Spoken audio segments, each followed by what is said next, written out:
ನೋಡಿರಿ ಇಲ್ಲೇ 5 kg ಆಗೋಷ್ಟು ಬಟಾಟೆ ತೊಗೊಂಡಿನಿ. ಬಟಾಟೆ ಅಂದರೆ ಆಲೂಗಡ್ಡೆ ಚಿಪ್ಸ್ ಮಾಡಲಿಕ್ಕೆ. ಚಿಪ್ಸ್ ಮಾಡೋದು ಅಂತ ಬಟಾಟೆ ಕೂಡ ಅಂದರೆ ಕೊಡ್ತಾರೆ ಅಂಗಡಿಯಲ್ಲಿ. ಇದು ಬೇರೆಯೇ ಇರ್ತದೆ ಚಿಪ್ಸ್ ಮಾಡೋ ಬಟಾಟೆ. ಈ ಥರ ನೋಡಿ, ಈ ಕಲರ್ ನೋಡಿದರೆ ಗೊತ್ತಾಗ್ತದೆ. ಜಾಸ್ತಿ ಹಾಲಲ್ಲಿ ಬಿಟ್ಕೊಳ್ಳೋದಿಲ್ಲ, ಚೆನ್ನಾಗಿರ್ತೈತಿ.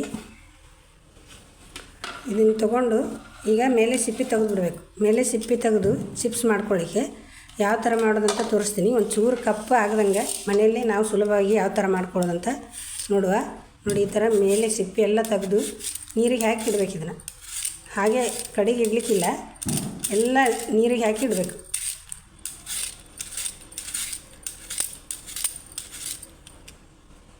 ನೋಡಿ, ಮೇಲೆ ಸಿಪ್ಪೆ ಎಲ್ಲಿ ಬಿಡ್ಲದಂಗೆ ತೊಗೊಂಡಿದ್ದೀನಿ. ಇಲ್ಲಿ ನೀರು ತೊಗೊಂಡಿದ್ದೀನಿ ಒಂದು ಪುಟ್ಟಿಯಲ್ಲಿ. ನೀರಾಗಿ ಹಾಕಿ ಇಟ್ಬಿಡಬೇಕು.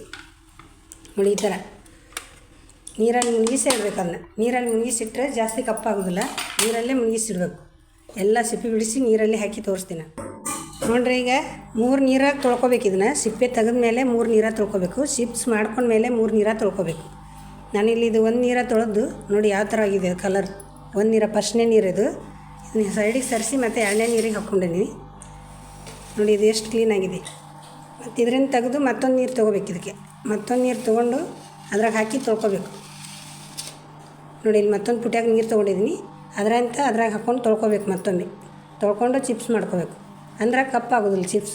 ಇಲ್ಲದೆ ಇದ್ರೆ ಕಪ್ಪಾಕ್ಕವು. ನಾವು ತೊಳೆದಷ್ಟು ಬೀಳುವಾಗಿ ಬರ್ತಾವೆ ಚಿಪ್ಸ್. ನೋಡಿರಿ, ಈಗ 3 ನೀರಲ್ಲಿ ತೊಳ್ಕೊಂಡಿದ್ದೀನಿ. 3 ನೀರಲ್ಲಿ ತೊಳ್ಕೊಂಡ್ಮೇಲೆ 2 ಪುಟ್ಯಾಗ ಹಾಕಿ ನೆನೆಸಿ ಇಡಬೇಕು. ನೀರಾಗ ಮುಳುಗುವಷ್ಟು.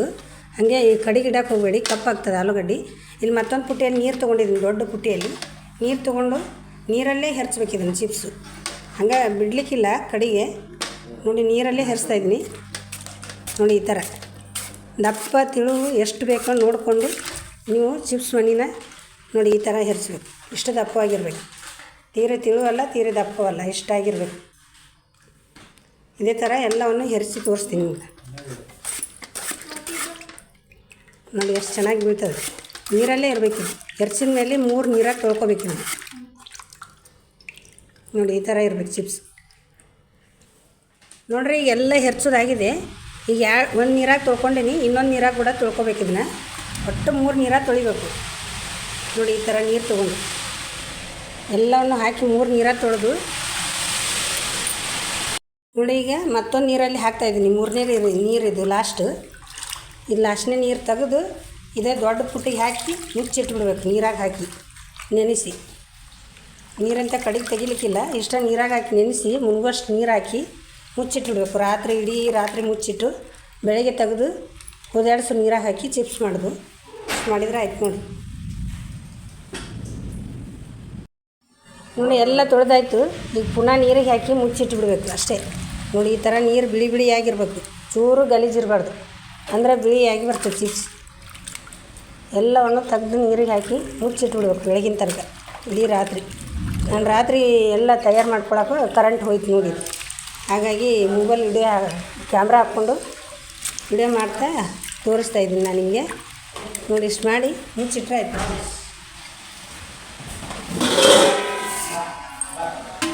ಮುಚ್ಚಿಟ್ಟು ಬೆಳಗಿನ ತನಕ ಬೆಳಗ್ಗೆ ನೋಡಿರಿ ಈಗ ಬೆಳಗ್ಗೆ ಆಗಿದೆ. ಮತ್ತು ಮೇಲೆಲ್ಲ ಒಂದು ಸಲ ನೊರೆ ಬಂದಿರ್ತೈತದು. ತೊಳೆದು ಇಟ್ಕೊಂಡಿದ್ದೀನಿ. ಮತ್ತೆ 2 ಸಲ ತೊಳೆದು ಮತ್ತೊಂದು ನೀರು ಹಾಕಿ ಇಟ್ಟಿದ್ದೀನಿ. ನೋಡಿ ಯಾವ ಥರ ಬೆಳ್ಳಗೆ ಬಂದಿದೆ. ಇದೇ ಥರ ಬರಬೇಕಿದು. ಈಗ ನೀರು ಕುದಿಲಿಕ್ಕೆ ಇಟ್ಟಿದ್ದೀನಿ. ನೀರಾಗಿ ಹಾಕ್ತಾಯಿದ್ದೀನಿ. ನೋಡಿ, ರುಚಿಗೆ ತಕ್ಕಷ್ಟು ಉಪ್ಪು ಹಾಕ್ಕೊಳ್ಬೇಕು. ಇಲ್ಲೊಂದು 3-4 ಲೀಟ್ರಷ್ಟು ಒಂದು ದೊಡ್ಡ ಬೋಗಣೆಗೆ ನೀರು ಕಾಯಲಿಕ್ಕೆ ಇಟ್ಟಿದ್ದೀನಿ. ಕುದಿ ಬರ್ತಾಯಿದೆ ಈಗ ನೀರು. ಈ ಟೈಮ್ನಲ್ಲಿ ನೀರಂತ ತೆಗೆದು ಕೆಟ್ಟ ಬಸ್ತು ಅದಕ್ಕೆ ಹಾಕಬೇಕು. ನೋಡಿ, ಈಗ ನೀರಾಗಿ ಹಾಕಿದ್ದೀನಿ. ಕುದಿ ಬರಬೇಕಿದು. ಒಂದು 50% ಅಷ್ಟೇ ಕುದಿಬೇಕು, ಜಾಸ್ತಿ ಕುದಿಲಿಕ್ಕಿಲ್ಲ. ತೋರಿಸ್ತೀನಿ ಈಗ. ಒಂದು ಕುದಿ ಈಚೆ ಹಿಂಗೆ ಹೊರಳಿಬಿಟ್ರೆ ಸಾಕು, ತೆಗೆದುಬಿಡ್ಬೇಕು ಕಡೆಗೆ. ನೋಡಿರಿ, ಕುದಿ ಬಂತು ಈಗ. ಇಷ್ಟಾದರೆ ಸಾಕು. ನೋಡಿ ಯಾವ ಥರ ಬಂದಿದೆ, ಗ್ಲಾಸಿನ ಥರ ಚಿಪ್ಸು. ಹಿಂಗೆ ಬೆಂಡ್ ಮಾಡುವಾಗ ಕಟ್ಟಾಗಬಾರ್ದು, ಈ ಥರ ಬರಬೇಕು. ಕಟ್ಟ ಆದ್ರೆ ಚಿಪ್ಸ್ ಭಾಳ ಬೆಂದಿದೆ. ಜಾಸ್ತಿ ಬೆಂತಂದ್ರೆ ಸರ್ಕಟ್ ಆಗೋದಿಲ್ಲ, ಅಂಟ್ಕೊಂಡ್ಬಿಡ್ತದೆ ಒಂದಕ್ಕೊಂದು. ಈಗ ಇಷ್ಟಾದರೆ ಸಾಕು. ಈಗ ಇದನ್ನ ಕಡೆಗೆ ಒಂದು ಸಾಂಗಿ ಇಟ್ಕೊಂಡಿದ್ದೀನಿ. ಆ ಸಾಂಗಿಯಾಗ ನೀರು ಬಿಸಾಕ ತೊಗೊಂಡ್ಬಿಡ್ತೀನಿ.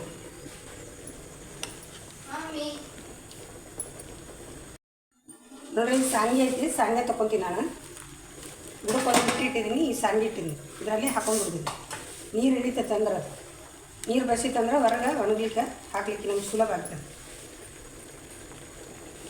ನೋಡಿರಿ ಎಲ್ಲವನ್ನು ತೆಗೆದಾಯ್ತು. ಮತ್ತು ಇನ್ನೊಂದು ಸ್ವಲ್ಪ ಇದೆಯಲ್ಲ ಅದನ್ನು ಕೂಡ ಹಾಕ್ಕೊತಾ ಇದ್ದೀನಿ. ಹಾಕಿ ಅದೇ ಥರ ಕುದಿಸಿ ತೆಗಿಬೇಕು ಅದನ್ನು. ನೋಡಿರಿ ಇದನ್ನು ಕೂಡ ಹಾಕಿ ಮುಚ್ಚಿಟ್ಟು ಗಾಳಿ ಬರುವಾಗ ತೆಗೆದ್ರೆ ಆಯ್ತು. ಅದನ್ನು ಕೂಡ ನೀರು ಬಸಲಿಕ್ಕೆ ಹಾಕಿಟ್ಟಿದ್ದೀನಿ. ಈ ಥರ ಬರಬೇಕು. ಚಿಪ್ಸ್ ಹಿಂಗೆ ಮಡಚಿದ್ರೆ ಬೆಂಡಾಗಬೇಕು, ಕಟ್ಟಾಗಬಾರ್ದು. ಆ ಥರ ಬೇಯಿಸ್ಕೊಂಡು ತೊಗೋಬೇಕಿದ್ದು. ನೀರೆಲ್ಲ ಬಸಿಬೇಕಿದು. ನೋಡಿರಿ ಆಲೂಗಡ್ಡೆ ಎಲ್ಲ ಕುದಿಸಿ ಆಯ್ತು. ಚಿಪ್ಸು ಈ ಥರ ಬರಬೇಕಿದ್ದು ಎಲ್ಲದು. ಎಲ್ಲ ಮಾಡಾಯ್ತು. ಈಗ ಸ್ವಲ್ಪ ತಣ್ಣಗಾಗಲಿಕ್ಕೆ ಅಂತ ಬಿಡಬೇಡಿ. ಸ್ವಲ್ಪ ಬಿಸಿ ಆರಲಿ ಅಂತ ಕೈ ಮುಟ್ಟುವಷ್ಟು ಅಷ್ಟರಲ್ಲಿ ಬಿಸಿಲಿಗೆ ಒಂದು ಹಾಳೆ ಹಾಕಬೇಕು. ಬಿಸಿಲಿಗೆ ಖಡಕ್ ಬಿಸಿಲಿಗೆ ಒಣಗಿಸ್ಬೇಕು ಇವನ್ನ.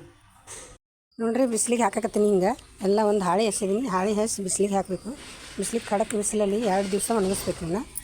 ಎಲ್ಲ ಹಾಕಿ ತೋರಿಸ್ತೀನಿ ನಿಮ್ಗೆ ಮತ್ತು ನಾನು. ನೋಡಿರಿ ಎಲ್ಲ ಹಾಕಿ ಆಯಿತು. ಇಷ್ಟೊಂದು ಹಪ್ಪಳಾಗಿದ್ದಾವೆ 5 kgಗೆ. ಬಿಸಿಲು ಬಿದ್ದಿದೆ. ನಾನು ಬೆಳಗ್ಗೆ 8:30 ಹಾಕಿಬಿಟ್ಟಿದ್ದೀನಿ. ಈಗ ಮಧ್ಯಾಹ್ನ ಒಂದು ಸಲ ಹೊಳಸಿ ಹಾಕಬೇಕು.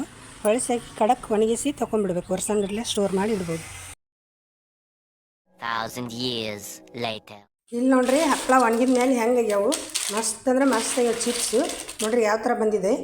ಎಲ್ಲಗ ಅಷ್ಟು ಚೆನ್ನಾಗಿ ಬಂದಿದೆ. ಅಕ್ಕಿ ಹಪ್ಪಳ ಥರ ಇದು ಚಿಪ್ಸು. ಎಲ್ಲಿ ಕೂಡ ಕಪ್ಪಾಗಲಿಲ್ಲ. 5 kg ಹಪ್ಪಳ, 5 kg ಆಲೂಗಡ್ಡಿದು ಇಷ್ಟು ಆಗಿದ್ದಾವೆ. ಒಂದು ವರ್ಷಗಟ್ಟಲೆ ಸ್ಟೋರ್ ಮಾಡಿಕೊಂಡು ಬೇಕಾದಾಗ ಮಾಡ್ಕೋಬೋದು. ನೋಡಿ ಯಾವ ಥರ ಬಂದಿದೆ. ಸೂಪರಾಗಿ ಬಂದಿದೆ. ಇದನ್ನು ಎಣ್ಣೆಯಲ್ಲಿ ಕರೆದು ಕೂಡ ತೋರಿಸ್ತಾ ಇದ್ದೀನಿ. ನಾನು ಈಗ ಎಣ್ಣೆಯಲ್ಲಿ ಇಷ್ಟು ಹಾಕಿ ತೋರಿಸ್ತಾ ಇದ್ದೀನಿ. ನೋಡಿರಿ ಆಲ್ರೆಡಿ ಎಣ್ಣೆ ಕೂಡ ಬಿಸಿ ಮಾಡಲಿಕ್ಕೆ ಇಟ್ಟಿದ್ದೆ. ಬಿಸಿಯಾಗಿದೆ. ಈಗ ಒಂದು ಗರಂ ಎಣ್ಣೆ ಕಾಸಿ ಸ್ವಲ್ಪ ಹಿಂಗೆ ಉಳ್ಳಾಡಿಸಿ ತೆಗೆದ್ರೆ ಆಯಿತು. ಭಾಳ ತನಕ ಬಿಟ್ಟರೆ ಮತ್ತೆ ಕಪ್ಪಾಗ್ತದೆ. ನೋಡಿ ಯಾವ ಥರ ಬಂದಿದೆ. ಇದಕ್ಕೆ ಬೇಕಂದರೆ ಖಾರ ಉಪ್ಪು ಸೇರಿಸ್ಬೋದು. ಮಕ್ಕಳಿಗೆ ತಿನ್ಲಿಕ್ಕೆ ಕೂಡ ಆಗುತ್ತೆ ಸಾಯಂಕಾಲ ಸ್ನ್ಯಾಕ್ಸ್ ಥರ. ನೋಡಿರಿ ಎಷ್ಟು ಚೆನ್ನಾಗಿ ಬಂದಿದೆ ಹಪ್ಪಳ. ಮಾಡಿದ ತಕ್ಷಣ ಕರ್ಕೊಂಡು ತಿನ್ಬೋದು. ಇಷ್ಟು ಚೆಂದಾಗಿದ್ದಾವೆ. ನೀವು ಸಹ ಮಾಡಿ ಬಂತ.